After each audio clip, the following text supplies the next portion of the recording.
Карыя унаа кырсыгына учурап аман калат. Унаадан түшүп караса, эки колу канга боелгон, жанында эски пистолет, талкаланган кымбат унаа.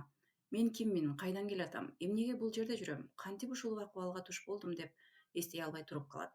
Ушул жерден кино кадрлары окуянын башына алып барат. Карыянын лакап аты Фредди. Башында шишеги бар экенине, Альцгеймер оорусу менен ооруп, кээде өзү ким, кайда жүргөнүн унутуп калганына карабастан, ресторанда официант болуп иштейт.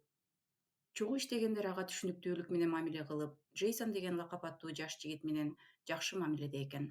Жумушта кезде ага бейтапканадан телефон чалышып, көптөн бери ооруп жаткан жубайы көз жумганын кабарлашат. Балдарынын өз үй бүлөлөрү, өз жашоолору дегендей, эми Фредди жалгыз калды, пенсияга да чыкты. Жубайы менен коштошуп, сөөк коюудан кийин үйүнө келип, дароо кампасына жөнөдү. Унутчактыгына карабай, ушул жума маанилүү жолугушум бар деп эстеп турду. Дубал толо чапталган гезиттин кесиндилери, ар кайсы адамдардын сүрөттөрү, өзүнө өзү калтырган эскертүүлөр, маалыматтар экен. Видео камерасын күйгүзүп, маңдайына отуруп, өз билдирүүсүн жаза баштады. Менин атым Хан Пелшу. Мен өз планым жөнүндө айтып берүү үчүн ушул маалыматты жазып атам, деп баштады. Корея-Япон согушунун учурунда атамды жалгын жалоо менен камап, кыйноодон каза болду. Апам аны көтөрө албай жинди болуп калды. Агамды досу сатып, шахтада иштөөгө мажбурлашып, ошол жакта каза болду. А менин эжемди болсо мажбурлап япон солдаттарына алып кетип, сойку катары колдонушту. Кайтып келген соң ал өзүн өзү өлтүрдү. Мен бул окуяларга тиешеси бар адамдардын баарын жок кылам, деп жаздырды. Манжаларына унутуп калбаш үчүн өлтүрө турган адамдардын атын татуу кылып чегип, көптөн бери даярданып келген планын ишке ашырмак болду. Ошентип мурунку иштеген ресторанга келип, Джейсонго жардамга кайрылды. Мен өзүм унаа айдай албай атам. Бир-эки жерге барышым керек. Бир жумача мага айдоочу болуп бер, деп суранды. Акчасын да төлөп бермек болду. Көңүлү жок бараткан Джейсон чайыттай кызыл Поршени көргөндө көзү жалжылдап дароо макул болду. Биринчи бара турган жерим Каннамдагы медициналык борбор. Ал жакта жолугушум бар деп айдатып жөнөдү. Бейтапканага кирип баратып, мага чалба, артыман барба, көптү чыгам, деп эскертип кетти. Кызматкерлер кирчүү эшиктен кирип, күтүүчү залдан орун алып отуруп, уктап кетти. Түн окуумда пол жууган аял келип, бул жерде уктаганга болбойт, бул бейтапкана, деп ойготуп кетет. Фредди кайда, эмнеге жүргөнүн унутуп да калыптыр. Ошол маалда жолугучу адамдын лифттен чыгып бараткан жаш жубайын көрүп, анын артынан аңды сүрөткө тарткандары элесине келди. Колундагы чегилген жазуусун карап, эмнеге келгенин да эстеди. Эми ордунан турайын дегенде, сени 5 саат күттүм, тажадым, деп Джейсон келип калат. Карыя кабатырлана айланада камераларды карап, мен сурабаган нерселерди эч качан кылба, мени күтпө, үйүңө бар. Биз көптөн бери көрүшө элекпиз, көпкө отурабыз. Айтканымды кыл, өзүңө жакшы болот, деп Джейсонду кетирип жиберди. Мурунтан баарын пландаштырып жүргөн Фредди бир да камерага илинбестен VIP палатада жаткан Чон Бек Джин деген кишинин бөлмөсүнө кирет. Шашпай ал кишини байлап, пистолетин дайындап, андан соң ойготот. Байлык деп сен менин атама куру жалаа жаап, япондорго салып бердиң. Бардык мүлкүн тартып алдың. Менин көзүмчө өлгөнчө сабадың. Эсиңдеби? Деп өткөндө эскертет. Председатель Чон Бек Джин, сага өлгөнгө убакыт келди, деген сөздөр менен оозун скотчтоп, бетин жаздык менен жаап, 2 жолу атып өлтүрөт. Кылмыш жеринен полиция вата салынган желим бөтөлкө пистолет үнү болбаш үчүн колдонгонун аныктап, башка далил табышпайт. Бирок пол жууган аял жаш жигитти көргөнүн айтып, камерага анын далы ысыгына түшкөнүн көрүшөт. Эч нерседен кабары жок отурган Джейсон бул кылмыш жөнүндө жаңылыктардан угат. Полиция камерага түшүп калган жаш жигитти негизги шектүү катары издеп атканын угуп, ал өзү экенин дароо түшүнөт. Аңгыча Фредди китепканада жолугушалы деп СМС жазып, ошол жакка жөнөйт. Ал жакта Янсоник деген профессордун өлкөнүн өнүгүшүнө Япониянын салымы жөнүндө китебинин ачылышы болуп аткан. Профессордун жолугушуусу бүткөн соң, Фредди Джейсонду ушул унаанын артынан калбай айда деп жанына олтурат. Барчу жерине жеткенде Джейсон: "Жаңылыктарды көрдүңбү? Председательди бирөө атып кетиптир. Алар жаш жигитти издеп жүрүшөт.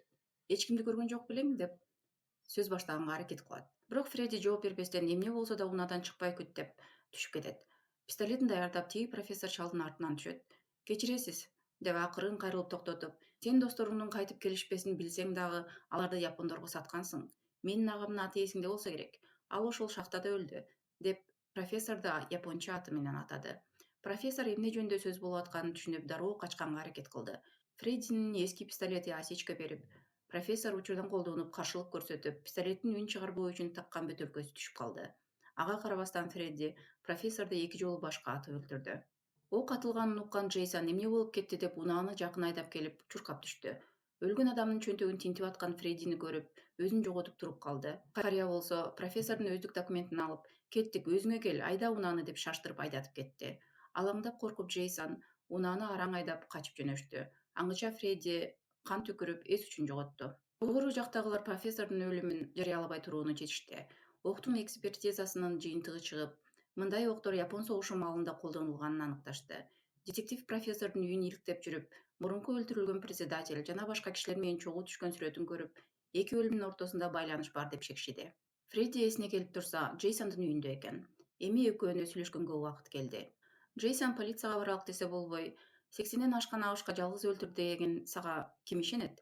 Баары бүткөндө өзүм барам, сенин тиешең жок деп айтам, деп кайра өзүн коркутуп атты. Аңгыча дауртта өрт болуп, бир нече киши кирип келди. Джейсон аларга ири суммада акча карыз экен. Атасы жумушта кырсыкка учурап, баспай калып, көп акчаны аны дарылоого, өзүнүн окуусуна коротуп, карызы көбөйүп төлөй албай жүрүптүр. Күчтүү жаш бандиттерге алдары жетпесин билип, Фредди бирөөнүн колунан унаа чыкчын көрүп, шашпай чыгып кетти. Колуна бурагыч ала чыгып, алардын унаасынын терезесин талкалады. Жинденип чыккан бандиттерге акча сунуп, бул терезеңди оңдогонго, карыздын толугу менен бир жумада төлөп берем деди. Алар макул болуп, визиткасын берип кайтып кетишти. Фредди мындай болуп кетерин билген эмесмин, дагы убакыт бер деп Джейсондон сурана баштады. Бирок ал макул эместигин көрсөтүп, унааны ылдам айдап, полиция имаратынын маңдайына токтоду. Эшигин ачайын дегенде күтүлбөгөн жерден карыя пистолетин алып чыгып, "Эгер барсаң 3 кишинин өлүмүнө күнөөлүү болосуң. Түрмөдө чирүү жакшыбы же барымтада болгон жакшыбы? Танда, бир жума бер", деп пистолетин өз башына такап, Джейсонду жарга такагандай болду. Джейсон Фредди өзүн атып салбасын деп коркуп, айласыздан токтоп калды. Карыя "Болгон чогулткан акчам ушул, карыздарыңдан кутул, бейтапканага төлө", деп сумкасын сунду. "Мен өлтүргөн адамдар үй бүлөмдү жок кылды, эч кимиси жазасын алган жок. Бул менин өмүрүмөн да маанилүү", деп ого бетер сезимдерине басым жасады. Дагы 3 кишини өлтүрүүнү пландап атканын угуп, Джейсон өзүн араң кармады. Акчага муктаж, артынан доочулар жүрөт. Карыя өлсө же кармалса негизги шектүү ал. Коркуу, аюу сезимдери баары аралашып турду. Ошол учурда макул болгондон башка жол көргөн жок. Эртеси күнү Япон элчилигинде Япон армиясынын 60 жылдыгына арналган салтанаттуу кече болуп, Фредди ошол жака жөнөдү. Өзү өлтүргөн профессордун атын колдонуп, жасалма өздүк документ жасатып, Янсон ик болом деп коопсуздук көзөмөлүнөн өттү. Эл аралык иш-чарада коопсуздукту камсыздоо үчүн келген детектив аны шак эле байкады. Сумкасын текшерип, эч нерсе таппай ичкери кое берди. Бирок шекшип анын артынан көзөмөл салып тургула деп буйрук берди. Анын үстүнө бүгүнкү кеченин башкы коногу Хизаси-сан, мурунку Япон армиясынын жетекчилеринин бири, буга чейин өлтүрүлгөн 2 адам менен байланышы бар деген божомолу да бар болчу. Фредди дааратканага кирип, катып келген ок-дарысын колдонуп, жасалма жардыргычын даярдап, салтанат залына өттү. Ошентип кече башталып, Хизасиге сөз берилди. Аңгыча детективге келген коноктордун тизмесинде каза болгон профессордун аты жүрөт деген маалыматты жеткизишип, ордуна келген карыяны көргөзүштү. Бул убакта Фредди столдун астында жасалма жардыргычын көгүзү ыргытып, залды түтүн каптап, элдер ызы-чуу түшүп, башаламан башталат. Детектив ал кимди көздөп атканын дароо түшүнүп, Хизасини куткарууга жетелеп жөнөйт. Мына эми лифтке кирели дегенде, Фредди Хизасинин башына пистолет такап, детектив чегинүүгө аргасыз болот. Фредди Хизасини астына салып, лифтке алып кирип кетет. Орто жолдо анын телефонунан бирөөгө чалып, "Генерал Ким, кийинки өлө турган сенсиң", деп эскертүүгө да жетишет. Бул жолу ал Хизасини эжекесин алдап алып кеткендиги үчүн, мажбурлап Япон армиясына салып берип, сексуалдык кулчулукка алганы үчүн өч алып өлтүрөт. Полиция салтанат өтүп аткан мейманкананы курчап, Фредди Джейсондун жардамы менен дүрбөлөңдөн пайдаланып, фельдшердин кийимин кийип качып чыгышат. Бирок детектив аларды ким экенин көрүп жетишет. Фредди көздөгөн тизмедеги кийинки адам генерал Ким, Япон согушу учурунда Корея тараптан кеңешчи, армиянын штаб башчысы болуптур. Анын уулу Джейсондун атасы майыппул компенсация төлөнбөй куулуп чыккан мекеменин ээси экен. Генерал Ким уулуна өз адамдарын кошуп берип, бул кишини тап деп жиберет. Анын өмүрү гана эмес, Япония менен болгон бизнеси жабыркайт деп кооптонуп турат. Жолдо баратып Фредди дагы эс үчүн танып, жанында дарысы жок. Джейсон аны дарынын бөтөлкөсүнө жазылган дарек менен клиникага алып келген. Эсине келген Фредди "Сага жүк болдум, эми сени кое берейин, акыркы суранычым видеого тарт" дейт. Бул сенин күнөөсүз экендигиңди далилдеп, видеого ар бир өлтүргөн адамдын атын айтып, баарын мен өлтүрдүм деп билдирди. Кийинки максатым генерал Ким Чхедок. Акча, бийлик деп Япон тарабына өтүп кеткен. Корея элинин арасында сансыз жоготууларга себепчил болду. Менин үй бүлөмдү да ошол жок кылды. Саткын болсо да жазасын алгандын ордуна өлкө баатыры аталып, политик катары жашап келатат, деп майда чүйдөсүнө чейин айтып берип, Ушунун баарын көрүп, эч аракет кылбай карап отурган 5 кишини өлтүргөндө өч алуум токтойт, деп бүтүрдү. Ар тараптын өз чындыгы болуп, бул учурда генерал Ким детективди чакырып, ошол согушта кореялыктар алсыз болчу, тирүү калуу ар бирибиздин жалгыз максатыбыз болчу. Мен Корея үчүн өз өмүрүмдү аябай согуштум, деп өз ролу жөнүндө айтып берип, жардам сурап аткан. Ошентип Фредди Джейсонду кое бермек болуп, мени эртең менен камакка алышат, үйүңө бар, жашооңду улант деп экөө эки жакка тарамак болот. Бирок себепке себеп болуп, алардын унаасын полиция байкап, алардан араң качып кутулушат. Мына кутулдук деп жайланып калган кезде генерал Кимдин кишилеринин колуна түшүшөт. Генералдын уулу күн мурун жазган Фреддинин видеосун көрүп, камераны тепсеп талкалап, буларды жок кылгыла деп баса берет. Джейсон амалданып, мен көчүрмөсүн жасап калгам, бир кишиге каттырып койгом, биз убагында келбесек ал полицияга, журналисттерге барат дейт. Карыянын жанына бир адамын таштап, калганы Джейсонду ээрчип жөнөшөт. Джейсон алардын баягы өзү акча карыз болгон кишилердин конторуна алып барып, эки душманын бетме бет коет. Бир тарап видеонун көчүрмөсүн издесе, экинчи тарап эмне болуп атканын түшүнбөй, бири-бирин кыра башташат. Көчүрмө жок экенин түшүнгөн генерал Кимдин уулу Джейсонго атырылат. Аңдыча Фредди кирип келип, аны бутка атып куралсыздандырат. Карыя бошонгон соң алар кайда кеткенин дароо түшүнүп, мурун бандиттерден алган визиткадан дарегин таап келиптир. Джейсон эки душманын кайыштырып, өзү үчүн атасынын майып болуп көчөдө калганы үчүн өч алгандай болду. Сен полицияны күт, калганын өзүм бүтүрөм деп, карыя ыраазычылыгын билдирип, Джейсонду калтырып чыгып кетти. Кызыл Поршесин өзү айдап баратып, жолдо оорусу кармап, унаа кырсыгына ушул жерден учураптыр. Эмне болуп, кайда баратканын эстей албай, жол бойлоп баратканында жаш үй бүлө жардамга токтоп ала кетишет. Жолугушум бар эле, эстей албай атам, деп отурганда, жанында отурган кичинекей кыз анын колундагы жазууларга кызыгып калат. Аны окуп, кайра өз максатын эстейт. Эртеси генерал Кимдин эстелигинин ачылыш аземине барат.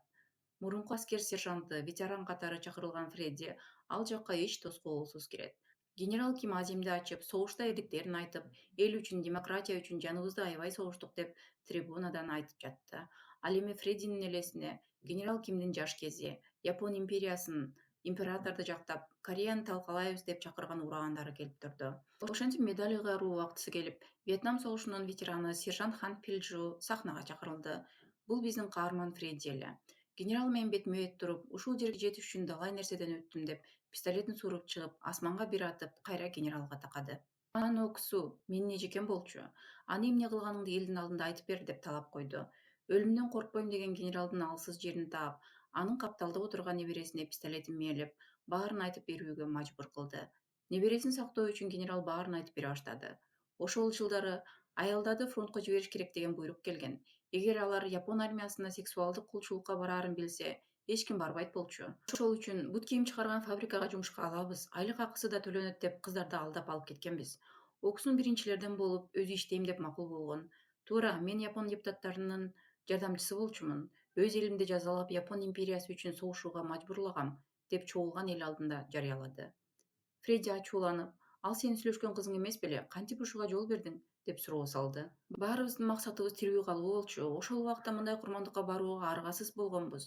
Сен деле менден айырмаң жок. Ошол үчүн согуштан тирүү калдың го, деп өзүнө кайрылды. Фредди генералды атып салды. Бул маалда полиция да жетип калган. Детектив менен келаткан Джейсон, ал 5 кишини өлтүрмөк. Бешинчиси ким? Деп ойлонуп калды.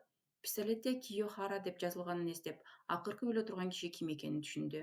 Бул биздин каармандын Япон согушунун маалында алган аты экен. Жашоо үчүн Япон армиясына кошулуп, эжеси аны көтөрө албай, өзүн өзү асып салыптыр. Тирүүлөр жашаш керек. Сени менен эмне болгону мага баары бир. Өзүмдүн жашоо менен жашагым келет, деген сөздөрү эжесинин чечимине акыркы түрткү болуптур.